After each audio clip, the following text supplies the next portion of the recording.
Assalamualaikum. This is Dr. Tamana bint Habib is going to present cardiovascular system. Today we will learn about cardiac cycle. This is very important topic. Cardiac cycle can be defined as the cyclical events that begins from one heartbeat to next is known as cardiac cycle. It can be divided into cardiac systole and diastole. Systole can be divided into atrial and ventricular systole, and diastole can be divided into atrial and ventricular diastole. The duration of cardiac cycle is 0.08 second. আমরা যদি একটা normal heartbeat 72 consider করি তাহলে 1 minute সময়ের মধ্যে বা 60 সেকেন্ডের মধ্যে কার্ডিয়াক সাইকেল টাইম 0.8 সেকেন্ড বের করা সম্ভব। ভেন্ট্রিকুলার সিস্টোলের সময় হচ্ছে 0.3 সেকেন্ড এবং ভেন্ট্রিকুলার ডায়াস্টোলিং টাইম হচ্ছে 0.5 সেকেন্ড। ভেন্ট্রিকুলার সিস্টোল বা ভেন্ট্রিকুলার কন্ট্রাকশনকে তিনটি গুরুত্বপূর্ণ ফেজে ভাগ করা যায়। একটি হচ্ছে আইসোভলিউমেট্রিক কন্ট্রাকশন, র্যাপিড ইজেকশন এবং রিডিউসড ইজেকশন। আইসোভলিউমেট্রিক কন্ট্রাকশন মানে হচ্ছে কন্ট্রাকশন ফেজের শুরুর দিকটা, এটা পরে বিস্তারিত ব্যাখ্যা করব। ভেন্ট্রিকুলার ডায়াস্টোলকে 5টি ফেজে ভাগ করা যায়। একটি হচ্ছে প্রোটোডায়াস্টোল, দ্বিতীয়টি হচ্ছে isovolumetric relaxation, rapid ventricular filling phase, reduce ventricular filling phase যেটা ডায়াস্টেসিস নামে পরিচিত, আর একটা হচ্ছে লাস্ট র্যাপিড ফিলিং ফেজ বা অ্যাট্রিয়াল সিস্টোল। একটা কার্ডিয়াক সাইকেল চলাকালীন কি চেঞ্জ হতে পারে? একটি হচ্ছে ভলিউম চেঞ্জ, একটি হচ্ছে প্রেশার চেঞ্জ, এরপর হতে পারে হার্ট সাউন্ড তৈরি হতে পারে আর ইসিজি তৈরি হতে পারে। এখানে আমরা একটি কার্ডিয়াক সাইকেল দেখতে পাচ্ছি, অ্যানিমেটেড গ্রাফ এবং একটি হার্টের সংকোচন প্রসারণ দেখা যাচ্ছে। আচ্ছা, অ্যানিমেটেড গ্রাফে আমরা কি দেখতে পাচ্ছি? প্রেশার এবং ভলিউম চেঞ্জ। এখানে একটু লক্ষ্য করুন, প্রেশার চেঞ্জ 0 থেকে 120 মার্কিং করা হচ্ছে, আর ভলিউম আছে 80 to 50, 80, 130 ফেজগুলো। এছাড়াও এটা হচ্ছে যে আমি বলছিলাম একটা কার্ডিয়াক সাইকেল চলাকালীন সময় 4 ধরনের চেঞ্জ আসে। এখানে হচ্ছে প্রথমটা প্রেশার চেঞ্জ, লাল দাগ দিয়ে আসছে ভলিউম চেঞ্জ, গ্রিন যে একটা ইম্পালস যাচ্ছে এটা হচ্ছে ইসিজি দেখাচ্ছে, এবং ফোর্থ যেটা সেটা হচ্ছে ফোনোকার্ডিওগ্রামটা শো করছে, আর একদম উপরে যেটা সেটা হচ্ছে অ্যাওর্টিক প্রেশার দেখাচ্ছে। এছাড়া 5টা ফেজ যেটা isovolumic contraction, ejection, isovolumetric relaxation, inflow phase, diastasis and atrial সিস্টোলকে এখানে দেখানো হচ্ছে। কার্ডিয়াক সাইকেল চলাকালীন সময়ে প্রেশারের কি চেঞ্জ হয় তা একটু বলে নিই। রাইট অ্যাট্রিয়ামে প্রেশার চেঞ্জ হয় 0 থেকে 4 মিলিমিটার মার্কারি, রাইট ভেন্ট্রিকলে হয় 25/4, পালমোনারি আর্টারিতে হয় 25/10, লেফট অ্যাট্রিয়ামে হয় 8 to 10, লেফট ভেন্ট্রিকলে হয় 120/10 এবং অ্যারোটাতে হয় 120/80। এখন আইসোভলিউমেট্রিক কন্ট্রাকশন ফেজ, ভেন্ট্রিকুলার সিস্টোলের শুরুর দিকের ফেজ হচ্ছে আইসোভলিউমেট্রিক কন্ট্রাকশন। এটা কন্ট্রাকশনের একদম শুরুতে হয়। যেহেতু এটা আইসোভলিউমেট্রিক কন্ট্রাকশন, এই ফেজে কি হয়? এই ফেজে ভালভগুলো ক্লোজ থাকে। ভালভ ক্লোজ থাকার কারণে কোনো ব্লাড ঢুকতেও পারে না, বের হতেও পারে না, তাই এটা একটা ক্লোজ ক্যাভিটির মতো কাজ করে। এখানে প্রেশারটা বাড়তেই থাকে, ভেন্ট্রিকুলার ব্লাডের প্রেশারটা বাড়তেই থাকে। আচ্ছা, আর এখানে ভলিউমটা কেমন হয়? ভলিউমটা সেম থাকে। ইসিজিতে কি চেঞ্জ হয় একটু আমরা গ্রাফে দেখাই। এই যে আইসোভলিউমেট্রিক কন্ট্রাকশন ফেজ, এখানে কি হচ্ছে? প্রেশারটা রাইজ করছে 0 থেকে এই যে এই পর্যন্ত প্রেশারটা রাইজ করলো।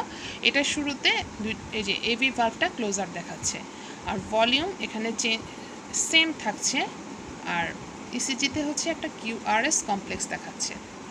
আর যেহেতু ক্লোজ ক্যাভিটির মতো কাজ করে, সেখানে হচ্ছে ফার্স্ট হার্ট সাউন্ডটা প্রোডাকশন হয় আইসোভলিউমেট্রিক কন্ট্রাকশন ফেজে।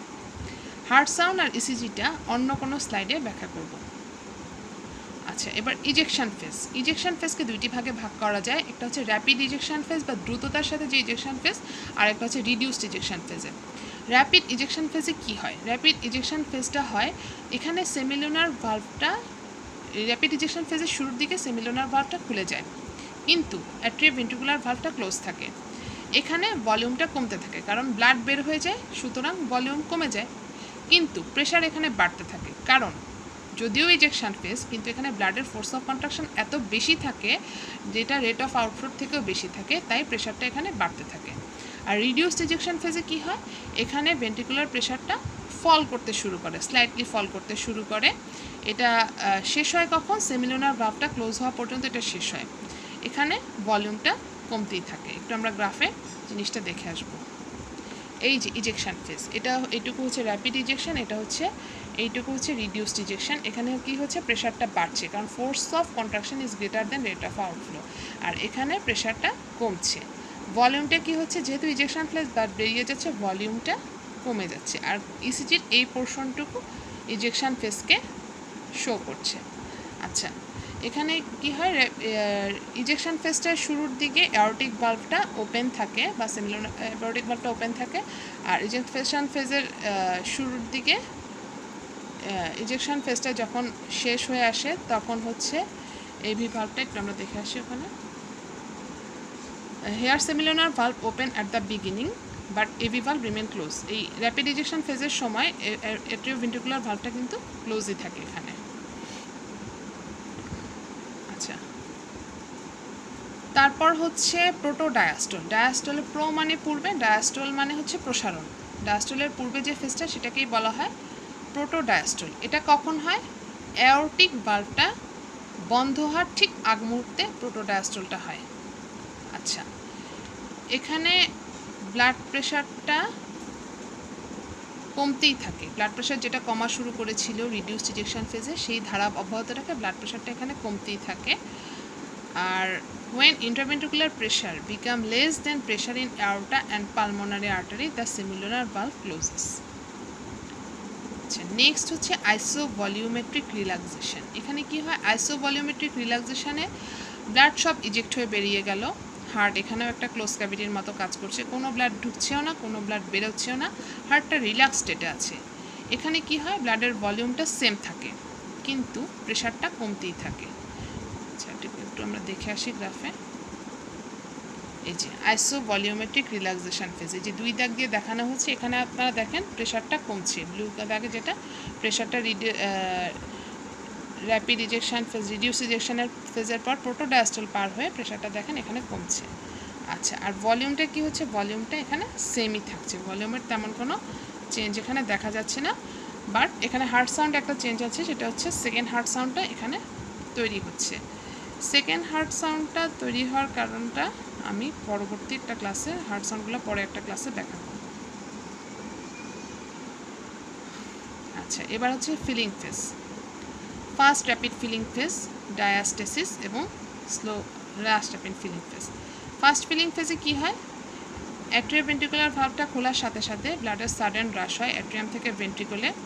প্রেশারটা এখানে কন্টিনিউ ফল করতেই থাকে, কারণ হার্টটা যেই গতিতে রিল্যাক্স হয়, ব্লাড যেই গতিতে হার্টে ভেন্ট্রিকলে ইনফ্লো হয় তার থেকে রিল্যাক্সেশনের রেটটা বেশি থাকে। সুতরাং প্রেশারটা বাড়তে পারে না, প্রেশার বাড়ার জন্য যে চাপ সেটা আসতে পারে না, তাই প্রেশারটা ফল করতেই থাকে। কিন্তু যেহেতু ব্লাড এখানে এন্ট্রি করছে তাই ভলিউম এখানে বাড়ছে। স্লো ফিলিং ফেজে কি হয়, after sudden rush of blood ventricular filling become slow. হঠাৎ ব্লাডটা হ্রাস হওয়ার পরে ভেন্ট্রিকুলার ফিলিংটা স্লো হয়ে আসে, তাই এটার নাম হচ্ছে স্লো ফিলিং ফেজ। এটাকে ডায়াস্টেসিস নামেও চেনা যায়। প্রেশার এখানে আস্তে আস্তে আস্তে আস্তে বাড়তে থাকে, আর এই প্রেশারটাকে বলা হয় ডায়াস্টেসিস। আমরা একটু দেখে আসি গ্রাফে। এই যে র্যাপিড ইনফ্লো ফেজ, যেখানে প্রেশারটা কম কিন্তু ভলিউমটা কি বাড়ছে, যেহেতু ব্লাড ঢুকছে তাই ভলিউমটা বাড়ছে। ডায়াস্টেসিসে কী হয়, প্রেশার আস্তে আস্তে স্লাইটলি বাড়ছে আর ভলিউমটা আর একটু বাড়লো। Last but not least, last rapid filling ফেজে কী হয়, এই ফেজটা অ্যাট্রিয়াল সিস্টোলের সাথে কোইনসাইড করে। After slow filling of atria contracts and push small amount of blood into ventricle.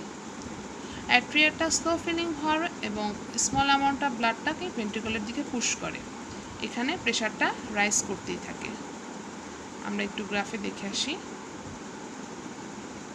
এই যে প্রেশারটা কন্টিনিউস টু রাইজ, ভলিউমটা রাইজ, আর এই যে ইসিজি চেঞ্জটা এখানে দেখা যাচ্ছে, পিআর ইন্টারভেলটা এখানে দেখা যাচ্ছে, আর লাস্টে ফোর্থ হার্ট সাউন্ডটা এখানে প্রোডাকশন হয়। যে থার্ড হার্ট সাউন্ডটা প্রোডাকশন হয় ইনফ্লো ফেজে, আর ফোর্থ হার্ট সাউন্ডটা এখানে প্রোডাকশন হয়। ঠিক আছে, thanks to all for your patience hearing.